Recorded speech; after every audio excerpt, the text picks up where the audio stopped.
Eagles Entertainment. Eagle Eye in the Sky is fueled by Gatorade, the official sports drink of the Philadelphia Eagles. Anything that move, I don't care who it is. Let's go. Give me everything you got. Play fast, play hard. Let's meet these boys tonight in their house. It's party time. It's party time. Here we go. Touchdown! You are listening to the Eagle Eye in the Sky podcast. Now here's your host, Fran Duffy.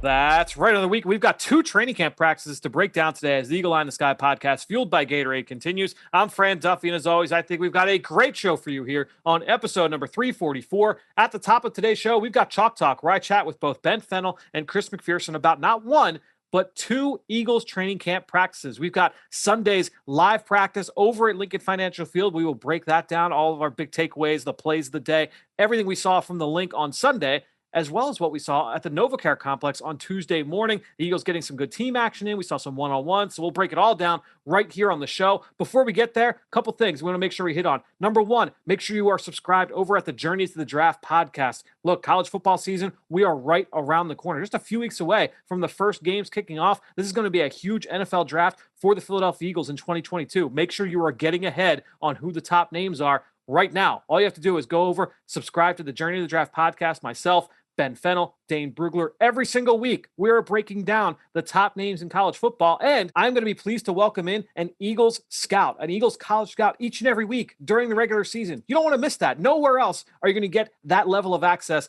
with an NFL personnel department. Make sure you go subscribe to the Journey to the Draft podcast. And then also, look, while you're on Apple Podcasts or Stitcher, leave us a rating. Leave us a comment. Appreciate everybody that throws us your support. We're getting close to the NFL season. Now's the time. Really appreciate everybody to help us just promote the show. Every time you guys leave a comment or a rating, it helps the show become more visible to others looking for Eagles podcasts. That said, let's get into today's action. It's time to start things off with Chalk Talk.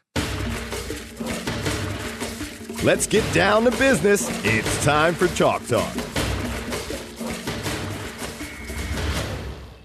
All right, well, like I said, a lot to catch up on here as I welcome Chris McPherson and Ben Fennell to the chat. Guys, excited to get into this. We've got a couple practices to break down here. Obviously, Sunday night over at Lincoln Financial Field, Tuesday morning here at the NovaCare Complex. CMAC, plenty to get into on the field, but let's get into some transactions, some injury news off the field first.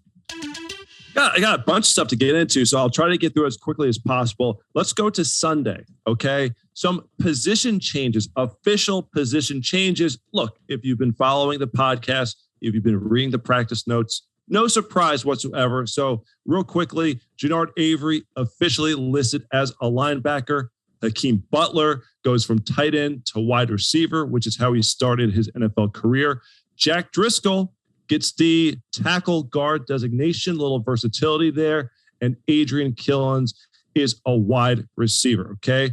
So from a transactional standpoint, Matt Leo comes off the reserve COVID-19 list. No players are on that list at this point. Blake Countess, okay? You may recall him, 6th-round pick out of Auburn several years ago, 2016. Yep. He is back with the Eagles. Obi Melifonwu waived with an injury designation. Countess played in 2 games, coming off and on the practice squad for the Eagles last season. Played for the Rams for 3 seasons, was a part of their Super Bowl team. So let's get into the injuries. Brandon Brooks, he returned to the practice field on Sunday in limited fashion. Well, he increased his role and was with the first team unit in team drills on Tuesday. Isaac Seumalo returned to practice on Tuesday in a limited fashion. So he's working his way back, trying to get this first team offensive line together. Ryan Kerrigan, defensive end, he had hand surgery and is out for the next 7 to 10 days. So he is definitely out for Thursday's preseason opener against the Steelers. We'll see about next week because we get the joint practices and that the game with the Patriots on the horizon. Cornerback Craig James, he is day-to-day with a foot injury. And Fran, guy you've been giving some love to, Casey Tucker, unfortunately, he is sidelined with a biceps injury, is week to week.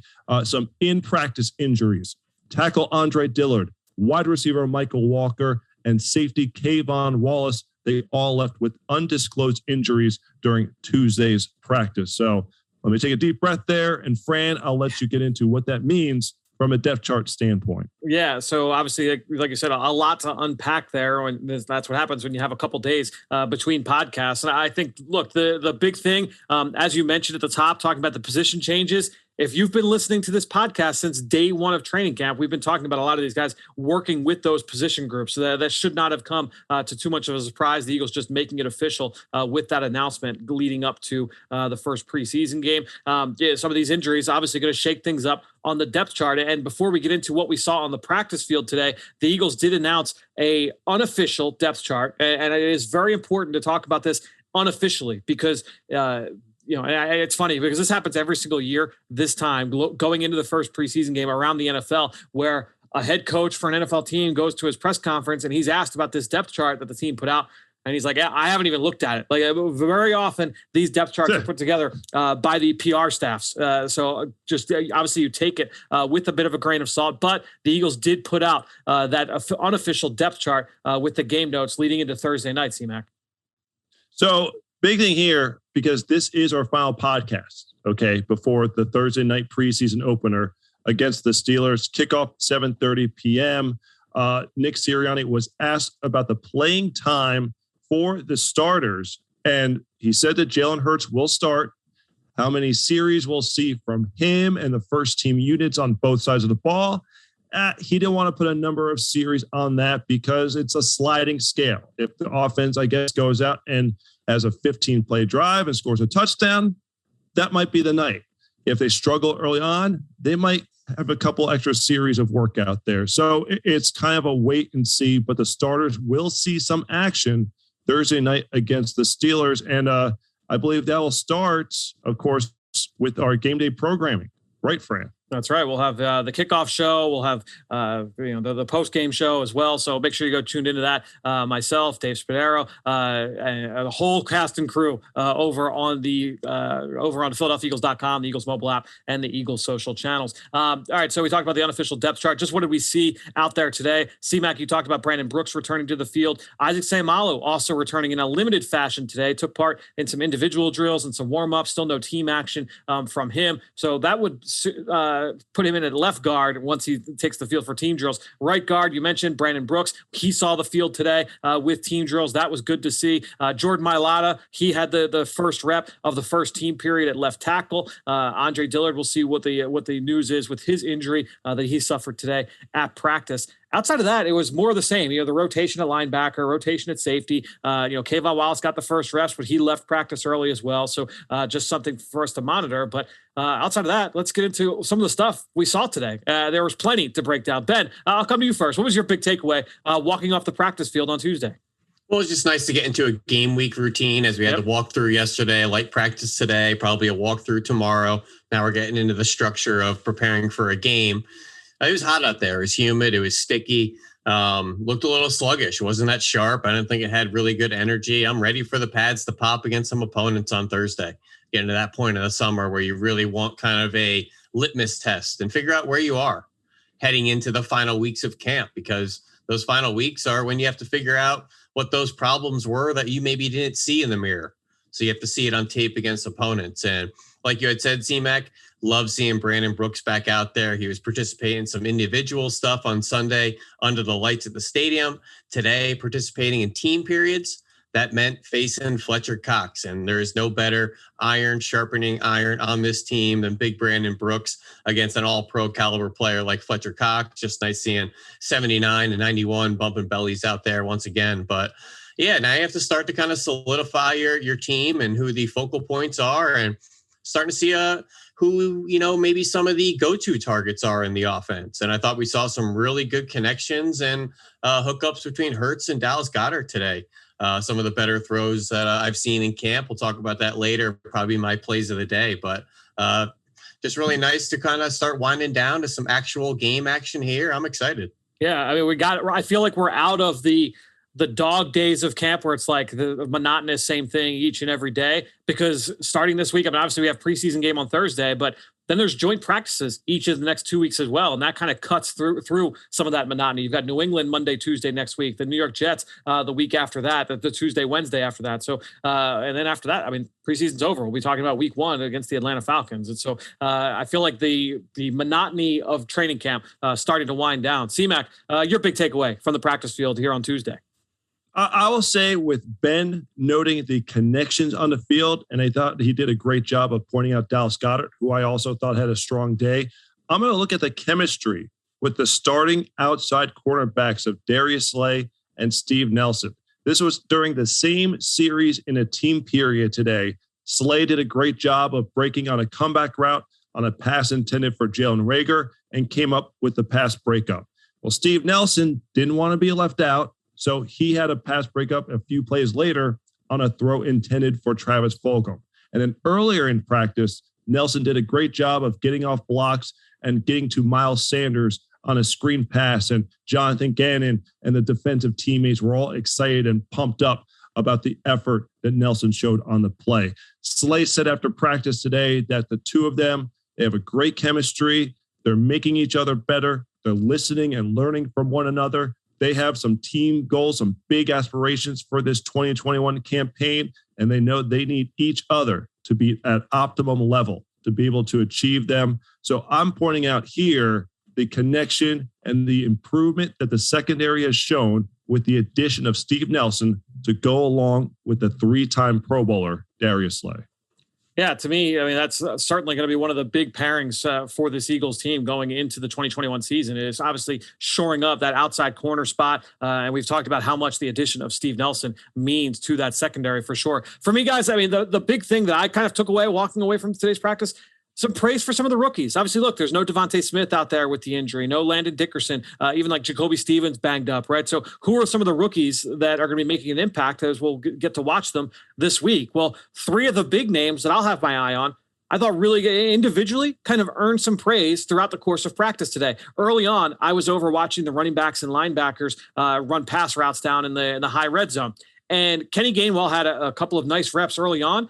But the final rep, and this was great, it was the final rep of the drill, he runs this ridiculous Texas route in the middle of the field against Sean Bradley. It was an outstanding route, threw a little bit of an extra juke there at the very top, and then broke inside, was wide open for the catch. And what was great about that, number one, it was a great way to go out on the drill, right? But then number 2, all of his running back teammates, they're going nuts. His running back coach, Jamal Singleton, he's going nuts. The offensive line, they're walking from the other field back over to the far field to start their work for the team drills. They all saw, they're all hooting and hollering. Jamal Singleton was, he yells over and says, that's the kind of sauce we were talking about earlier, saying, yeah, that's what I want you to do as a route runner. So, Kenny Gainwell drawing some praise. He made a big catch along the sideline as well towards the end of a team period. Then you go to Milton Williams, all right, the rookie 3rd round pick. He did an outstanding job reading a screenplay that forced a Joe Flacco incompletion. So he's getting some juice from some of his teammates there. And then Marlon Tuipulotu, another defensive tackle.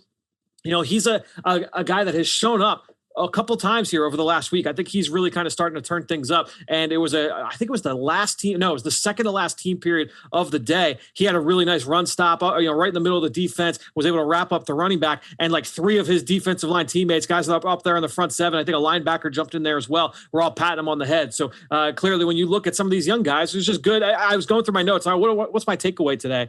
To me, just seeing some of those rookies gain some recognition was good to see, C-Mac.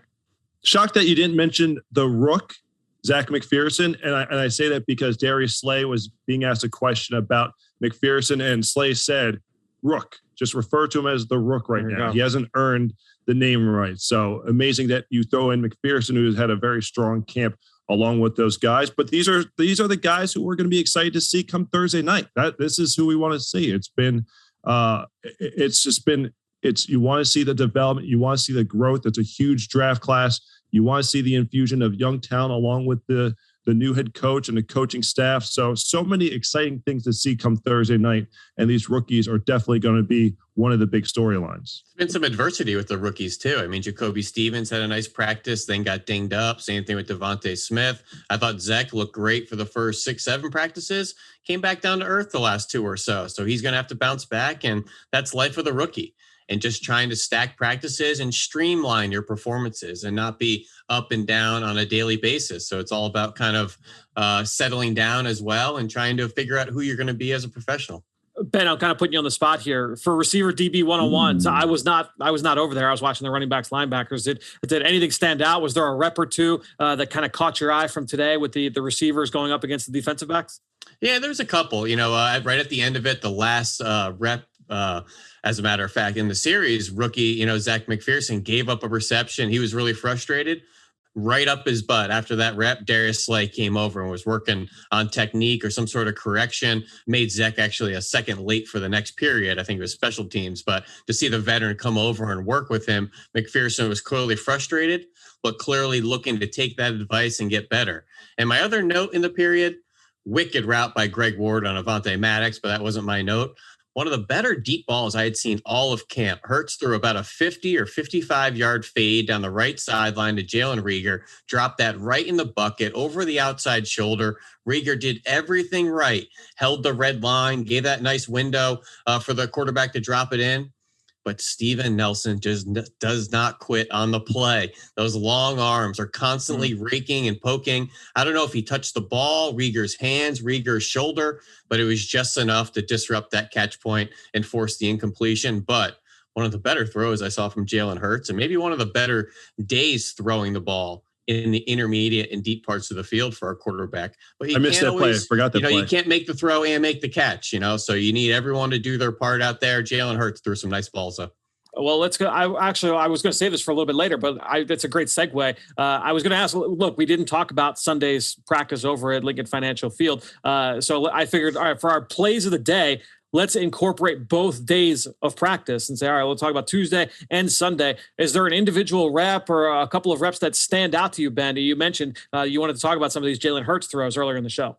Well, I'll let you guys touch on the Sunday throws. I'll stick to today. And I thought he had two of the better intermediate throws in all of camp. Intermediate, not the deep balls, not the quick game, really working that second layer of the defense over the linebackers in front of the safeties. And he had two beautiful throws to Dallas Goedert with timing, rhythm, and anticipation on both of them. The first was during the second team period. Hurts was able to layer a throw over the linebackers as Goedert was coming on a crossing route from the backside. And then later in the next period, very similar route with the crossing route, but he had to kind of choose the window over the defender, Anthony Harris, I believe, safety playing on that second level of the defense, was able to anticipate that throw just to the left of Harris in coverage, right on time, just before the safety was able to come on the other side. But two really nice passes. And let's face it, guys, there are a lot of eyeballs and a lot of emphasis on the intermediate and deep passing game from Jalen Hurts. It's an area he needs to be better with, needs to improve on. And today is certainly something to start building on and stacking performances as we head into real game action and the regular season. I think Sunday's performance in combination with today, some of the better 3-day windows I've seen from Hurts. I thought the deep ball, I was just going to say, I thought the deep ball was one of the stronger aspects of his game at the end of last season when he took over as the starter. When you look at the number of completions of 30-plus yards, he had that one beautiful touchdown to Deshaun Jackson to kick off that Dallas game late in the season. I think he does a great job of putting the ball where he can give the receiver a chance. And we've seen it a couple of times between Sunday's practice with a number of plays and the plays that you mentioned here today, Ben. And just like Coach Sirianni said, we don't want to be an extreme anything. So Hurts created a lot of those plays, maybe a little out of structure. We want to see more of the in structure, straight drop back, rhythmic pass game that we're starting to see that balance of. Like Sirianni always says, you don't want to be an extreme anything. You want to have that good balance of being able to create multiple ways. I think we saw a little bit of the yin last year. Now let's fix it with the yang, and we'll have that full circle complete. Yeah, I think it's all about trying to have as many ways to defeat an opponent as possible. That's really ultimately at every single position. That's what you're rooting for. And to me, those intermediate area throws, especially in the middle of the field, those are the separating throws for me. When you're talking about quarterbacks and what is it that separates great from good, good from solid, solid from below average. Like if you've got that ability to make those throws at the intermediate level, layer throws over the underneath defenders, underneath the safety, in traffic, in the middle of the field, that Goddard throw was outstanding. I mean, that's exactly what you're looking for. But that's where you have the most bodies, the most movement, the tighter windows. It gets hard to throw over that middle of the field, but it's imperative. And it seems like all the best quarterbacks around the league, Fran, seem to really like to attack that window. Yeah, and when we watch college quarterbacks, it's like, okay, what's a quote unquote a college-y offense? All right, well, if it's a ton of quick game RPO, it's a lot of fades down the sideline, the design shot plays. The ones where you have the quarterback operating in the middle of the field, you need to be able to do that in the NFL to be able to play the position at a high level. So seeing Jalen make some of those throws today, and then also paired with some of the throws that he made on Sunday. And to me, C-Mac, obviously the play that caught everybody was that big play to Quez Watkins relatively late in practice. No question, because Hurts he's rolling to his left. He's under pressure. And then he throws the ball 55 yards in the air. And look, it wasn't like Watkins is wide open. He's throwing the ball up for Watkins. It's a contested catch situation. And Watkins high points the ball over Anthony Harris, comes down with it and scores the touchdown. Now, again, protection is a big thing. The offensive line is a big reason for optimism this season. And this was something that, Ben, you pointed out in the practice notes. It was the protection that allowed Hurts to have the few extra seconds to be able to make that play in the air. Yeah, Jason Kelce running step for step with Jalen Hurts out to the perimeter. It was certainly a big part of that play. And to me, like that's kind of what Ben was alluding to earlier, was we've seen Jalen Hurts make those kinds of big plays outside of structure. You want him to make those plays, but you also wanted to see make plays within the rhythm of the play call, right? And to me, they at the end of Sunday's practice, they did the 2-minute drill. They're going to move the ball down the field. The starting offense was able to get a field goal drive on that possession. And the reason why was the first 3rd and long. It was 3rd down. The defense had a couple nice stops.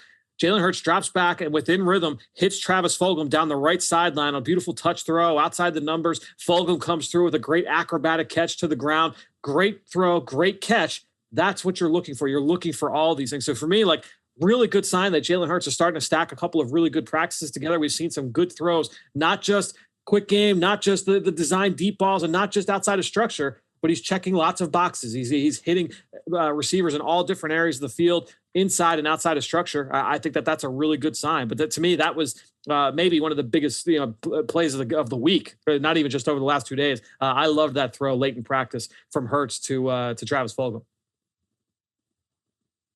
I was going to say, for me, that the Watkins play on the other side, I mean, again, a lot of big highlight reel plays. It's great to see. It's been a lot about the defensive line and the sustained pressure. We talked about the secondary here and the pass breakups. It's good to see a balance. You want to see the offense win some. You want to see the defense win some. But like you said, Fran, it seems like the offense is starting to find its rhythm here, and things are starting to click as we inch closer to this preseason opener on Thursday. Fran, you know what I went and did yesterday after that practice Sunday night? I went and put on some Southern Miss tape of Quez Watkins. And I said, you know what? I used to watch it just for the 4.3 speed. Let me watch it with a different lens here. Let me really watch him at the catch point. Because he was making so many impressive, strong plays at the catch point on Sunday night. And you put back that tape at Southern Miss, he was competitive. He was aggressive. He had strong hands. He worked back to the ball.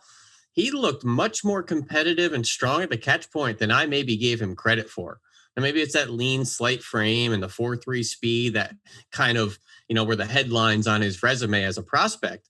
But seeing some of those catches Sunday night, I think it was a kind of an eye opener to me just to see how good and strong he was making plays on the ball too. Well, and that's what music did have in the background. Oh, yeah, right. The thing to remember is that, when you're talking about guys that are built like Quez Watkins, is that explosive linear frame. It's not a guy that's in a 5'9", 175 pounds. You're talking about a guy that's 6 foot plus and has those long arms.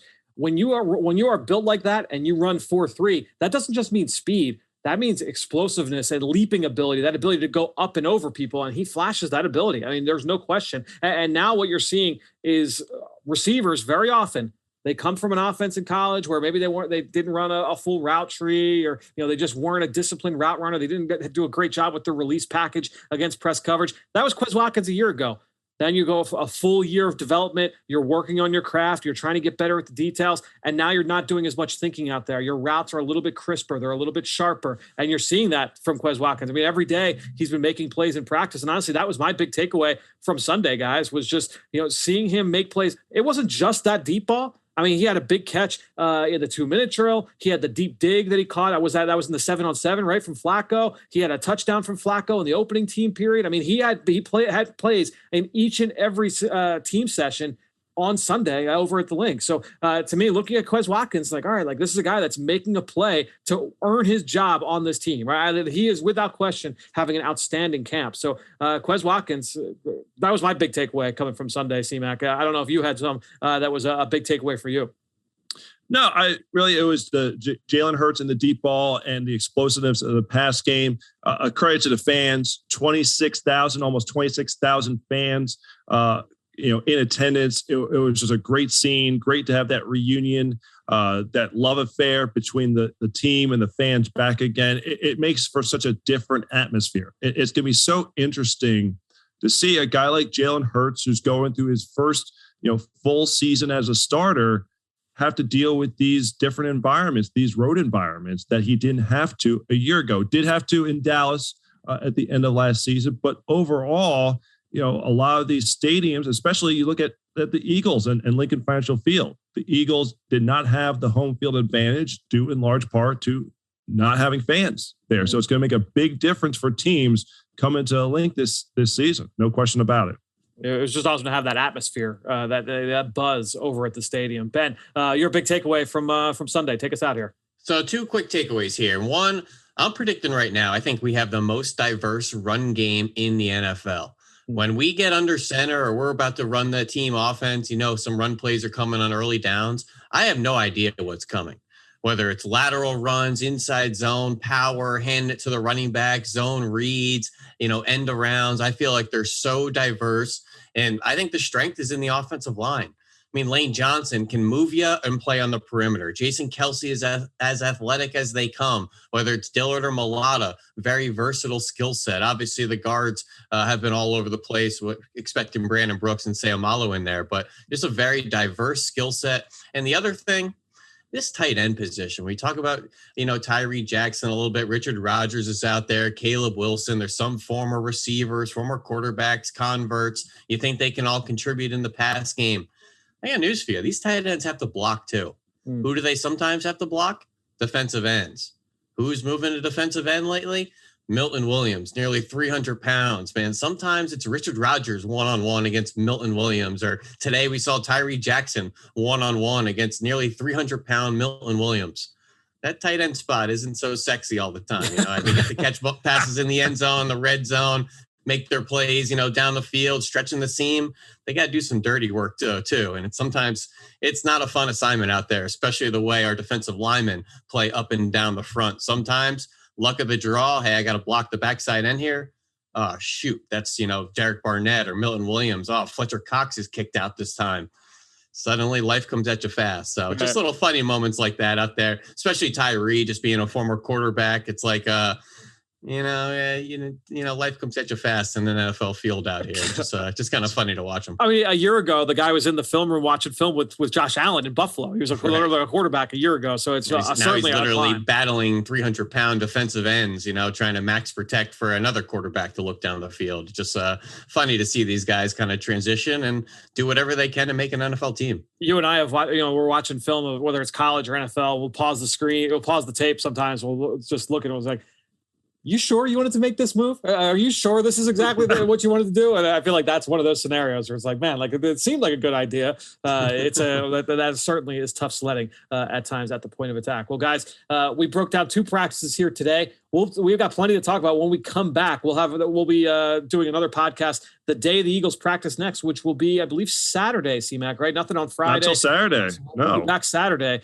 So a few more days you've got where you don't have to listen to us, but make sure you're tuning in to the game on Thursday night. We'll talk about what we saw on Thursday as well. So plenty to break down as we come back here on the Eagle Eye in the Sky podcast. Ben, C-Mac, we'll talk to you later this week. If you're listening to this podcast, and I know you're a lot like me, you're really excited for football to be back. You're excited for Eagles football to be back. And if you live in the Philadelphia area, You do not want to miss your chance to come and see football live and in person. You can come see the Eagles practice this summer. Do not miss the 2021 Eagles live and in person at Training Camp Public Practices presented by Independence Blue Cross. They're right across the street from the NovaCare Complex, right over at Lincoln Financial Field. Tickets are on sale now for just $10, and all of those proceeds benefit Eagles Autism Challenge. So go online, get your tickets now at philadelphiaeagles.com/public practice and get your first look at the 2021 Philadelphia Eagles. Well, great stuff there from both Ben and C-Mac, who you can follow on Twitter just like I do. And while you're at it, I'm at EaglesXOs. That's where I post all the podcasts I'm a part of and all of our X's and O's content that we produce here with Eagles Entertainment. You know how much I appreciate everybody that promotes this podcast on any form of social media. That is one way to support the show. But the best way is to go on Apple Podcasts or Stitcher, leave us a rating, leave us a comment. And I want to give a shout out today to Fabian from Philly, who left a 5-star review asking a question. He said, "Hey guys, I really liked Kayvon Wallace as a prospect in college due to his ability to cover wide receivers from the slot in both man-to-man and in zone coverage and also contribute in the box. So I liked him for that third safety role, but not really playing down from depth often. I don't hear much about him in camp covering wide receivers. Does this happen much or only in things like when defending the occasional 3-receiver set?" So Fabian, great question. And no, we're not really seeing the safeties one-on-one with the receivers, especially not in one-on-ones. But I think when you get into team drills, look, it's not necessarily a matchup that people are going to be looking for. And look, when you have the slot corner depth that the Eagles do have, you've got Avonte Maddox, Josiah Scott has had some really good reps each and every day here with training camp. The Eagles are going to try and get as much out of those guys as possible during practice. Now, in a game, does that mean that we won't see one of these safeties have to get matched up with a receiver? Certainly. I mean, that's going to happen at some point. But I think what we've typically seen is that Anthony Harris has been the one that's been rolled down, playing closer to the line of scrimmage at times, and he's been matched up with a tight end or with a number 3 receiver. And Kayvon Wallace has been playing a little bit more deep when they go into those single high looks. So it's something that we'll watch. I'm excited to see what this defensive scheme looks like, especially on the back end. I agreed with you. I really liked Kayvon Wallace as a prospect as well. I thought he checked a lot of boxes for today's new age safety as a strong safety, play close to the line of scrimmage, be able to match up at times. He's a really tough, instinctive player based off college film. So I'm excited to see what he looks like in year 2 of this scheme. Just like we talked about the development of Quez Watkins earlier with Ben and with C-Mac. Same thing with a lot of these other young guys, and Kayvon is one of them. I can't wait to see him get extensive action here this preseason. Hopefully the injury he suffered today, nothing too serious as he did leave practice, as C-Mac updated us earlier. So Fabian, great question. Thank you. And thank you to all of you out there for your continued support of this show and all the rest of our podcasts here with Eagles Entertainment. That being said, I think that'll do it. Another show in the books here on the Eagle Eye in the Sky podcast, fueled by Gatorade. For everybody here at the NovaCare Complex, I am Fran Duffy. We'll talk to you later this week.